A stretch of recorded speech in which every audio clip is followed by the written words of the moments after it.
Ida fac, mi lucili, vindica te tibi. Haslo así, mi querido Lucilio, reclamarta ti mismo.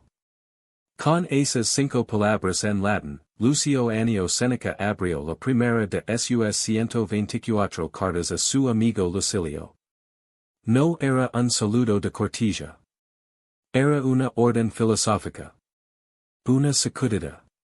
Y lo escribió siendo ya un anciano, sabiendo que lo quedaba poco tiempo, bajo la sombra de un emperador, Nerón, que en cualquier momento podía enviar la orden de morir. 2000 años después, tú estás viendo este video. Quizás en el transporte público, quizás entre reunión y reunión, quizás a las 11 de la noche cuando finalmente tienes un momento para ti. Y si somos honestos, probablemente sientes que el tiempo se te escapa. Que hay algo importante que siempre queda para después. Que el día termina y no sabes muy bien a dónde fue. Séneca también lo sencha. Y lo que escribió al respecto sigue siendo, 2 milenios más tarde, el análisis más lúcido que existe sobre nuestra relación con el tiempo. Hoy vamos a entrar en esas cartas. No como curiosidad académica, sino como manual de uso. Séneca nació en Córdoba, en la Hispania romana, alrededor del año 4 antes de Cristo. Fue filósofo, dramaturgo, político y consejero imperial. Acumuló una de las fortunas más grandes de Roma. Conoció el exilio. Conoció el poder. Y conoció la sentencia de muerte. Pero lo que más lo obsesionaba, lo que aparece en carta tras carta a Lucilio, no era la política ni la riqueza. Era el tiempo. Específicamente, como los seres humanos lo despilfarramos con una negligencia que no tendríamos con ninguna otra cosa valiosa. Escribió algo que me parece uno de los párrafos más perturbadores de toda la filosofía occidental. Omnia, Lucili, aliena sunt, tempus tantum nostrum est. Tedu, Lucilio, es ajeno. Solo el tiempo es nuestro. Y luego añade algo todavía más brutal, no es que nos falte tiempo. Es que lo malgastamos. Que dejamos que otros nos lo roben. Y que nosotros mismos somos nuestros peores ladrones. Piensa en esto un momento. Séneca vivía en una Roma sin teléfonos inteligentes, sin notifications, sin redes sociales. Y aún así describía a sus contemporáneos exactamente como podríamos describir a cualquier persona hoy, ocupados sin propósito, activos sin dirección, siempre disponibles para todos menos para sí mismos. ¿Te suena familiar? El problema que Séneca identificaba tiene un nombre en latín, negotium. Que literalmente significa negación del ocio. Y aquí viene uno de los grandes malentendidos que debemos corregir desde el principio. Cuando los estoicos hablaban de odium, de ocio, no hablaban de pereza.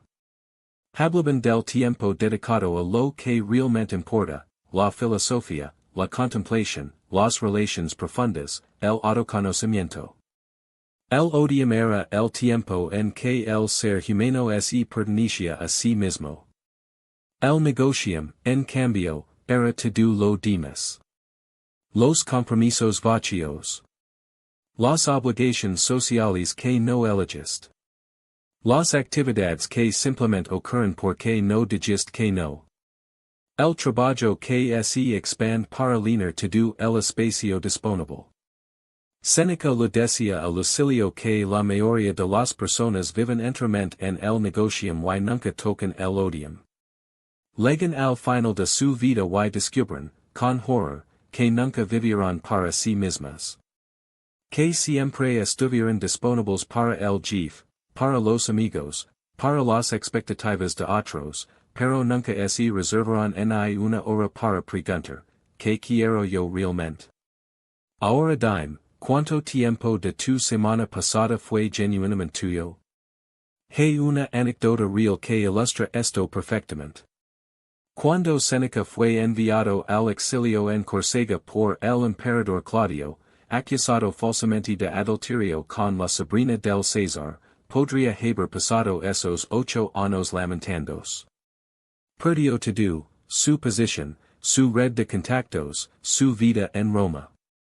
Cualquier persona común hubiera quedado en la desesperación. Pero Séneca usó ese tiempo para estudiar, para escribir, para pensar. Convirtió lo que el mundo llamaría una pérdida catastrófica en el periodo más fértil de su formación filosófica. Cuando regresó a Roma, era más sabio, más sereno y más el mismo que cuando así fue. No porque el exilio fuera bueno, sino porque eligió conscientemente como habitar ese tiempo. Eso es el estoicismo aplicado al tiempo. No se trata de controlar las circunstancias externas, eso es imposible, sino de controlar soberanamente la atención que pones en cada momento que te es dado. Hay una segunda anécdota que quiero compartir contigo, y esta viene de un personaje completamente diferente, Catón el joven.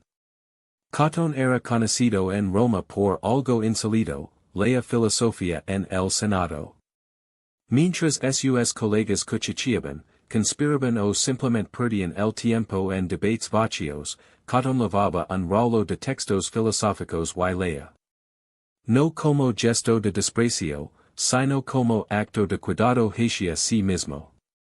Entendía que había tiempo que nadie lo podría dar un uso productivo, y en lugar de dejarlo evaporar, lo absorbía con propósito.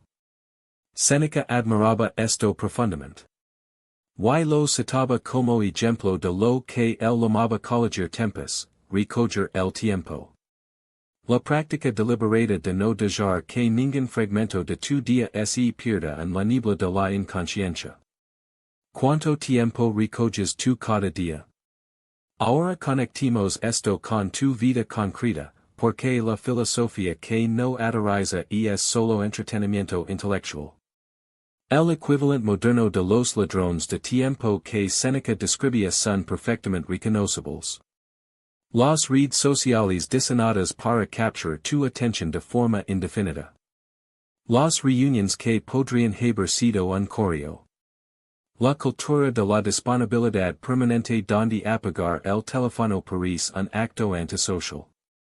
El scroll infinito a las 12 de la noche cuando ya no tienes energía para nada útil pero tampoco puedes parar. Séneca escribió, recoge el tiempo y guárdalo.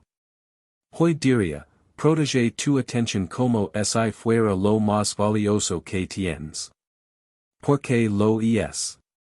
No estoy diciendo que abandones tus responsabilidades.